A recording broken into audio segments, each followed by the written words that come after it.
বিশ্ব রাজনীতির সমীকরণ পাল্টে দিয়ে তেহরানের বুকে আছড়ে পড়ছে একের পর এক ক্ষেপণাস্ত্র। ইরান, ইসরায়েল এবং যুক্তরাষ্ট্রের মধ্যকার সংঘাত চতুর্থ দিনে গড়িয়ে এক ভয়াবহ রূপ ধারণ করেছে।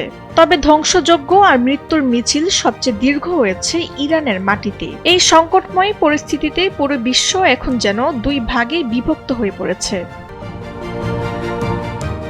যুক্তরাষ্ট্র ইসরায়েলের সঙ্গে হামলায় যুক্তরাজ্য যোগ দেবে না বলে জানিয়েছেন দেশটির প্রধানমন্ত্রী কিয়ের স্টারমার। তবে যুক্তরাজ্যের সামরিক ঘাঁটি থেকে যুক্তরাষ্ট্রকে প্রতিরক্ষামূলক পদক্ষেপ নেওয়ার অনুমতি দেওয়া হবে বলে জানান তিনি। ইরান যেন অঞ্চল জুড়ে ক্ষেপণাস্ত্র নিক্ষেপ করে বেসামরিক মানুষকে হত্যা করতে না পারে, সে লক্ষ্যেই তিনি যুক্তরাষ্ট্র ইসরায়েলের অনুরোধে সম্মতি দিয়েছেন বলে জানান।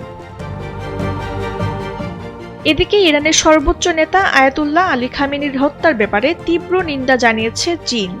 সকল পক্ষকে সংযত হয়ে সামরিক অভিযান বন্ধ করার আহ্বান জানায় দেশটি। চীনের মতো খামেনির হত্যাকাণ্ডের ঘটনায় শোক প্রকাশ করেছে রুশ প্রেসিডেন্ট ভ্লাদিমির পুতিন। তিনি খামেনির মৃত্যুকে মানবিক নৈতিকতা এবং আন্তর্জাতিক আইন লঙ্ঘনকারী বলে বর্ণনা করেছেন। অন্যদিকে ইসরায়েলি সেনাবাহিনীর রেডিওকে জার্মানি জানায়, আঞ্চলিক দেশগুলোতে ইরানের হামলা বন্ধ না হলে দেশটির বিরুদ্ধে যুক্তরাষ্ট্র ও ইসরায়েলের অভিযানে যোগ দেওয়ার বিষয়টি বিবেচনা করবে দেশটি।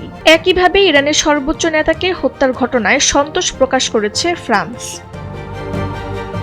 ইতালির প্রধানমন্ত্রী জর্জিয়া মেলোনির দপ্তর থেকে বলা হয়েছে, উত্তেজনা কমাতে তার মিত্র ও আঞ্চলিক নেতাদের সঙ্গে আলোচনা চালিয়ে যাবেন। অন্যদিকে অস্ট্রেলিয়ার প্রধানমন্ত্রী অ্যান্টনি আলবানিজ বলেছেন, ইরান যাতে পারমাণবিক অস্ত্র তৈরি করতে না পারে এবং আন্তর্জাতিক শান্তি ও নিরাপত্তার জন্য হুমকি হয়ে না দাঁড়ায়, সেজন্য যুক্তরাষ্ট্রের নেওয়া পদক্ষেপকে তারা সমর্থন দিয়েছেন। তাসনিম হোসেন লিয়া, সময়ের আলো।